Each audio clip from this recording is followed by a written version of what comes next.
आणि नैतिक याच्यावरती योगी आदित्यनाथ यांनी बोलू नये। त्यांचं राज्य किती नैतिकतेच्या पायावर उभं आहे जाऊन तिकडे तुम्ही पाहायला पाहिजे। ज्यांच्या राज्यामध्ये राम मंदिराच्या कामात भ्रष्टाचार झाला आणि राम मंदिरालाच गळती लागली, ते कोणत्या नैतिकतेच्या गोष्टी आम्हाला सांगतायत? सोडून द्यावं। चांदीवाल आयोगाने अनिल देशमुखांना क्लीन चिट दिली नाही असं उपमुख्यमंत्री देवेंद्र फडणवीस म्हणाले।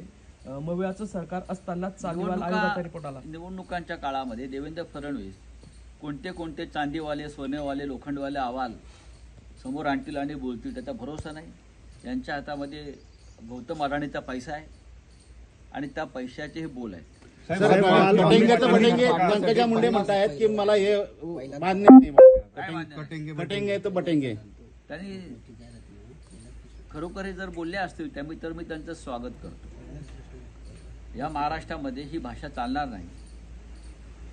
महाराष्ट्र धर्म म्हणून आम्ही एक मानतो आणि त्या महाराष्ट्र धर्मात आम्ही सगळे लोक आहोत, सगळ्या जातीपातीचे लोक, धर्माचे लोक आहोत, ज्यांनी हा महाराष्ट्र घडवलेला आहे, निर्माण केलेला आहे।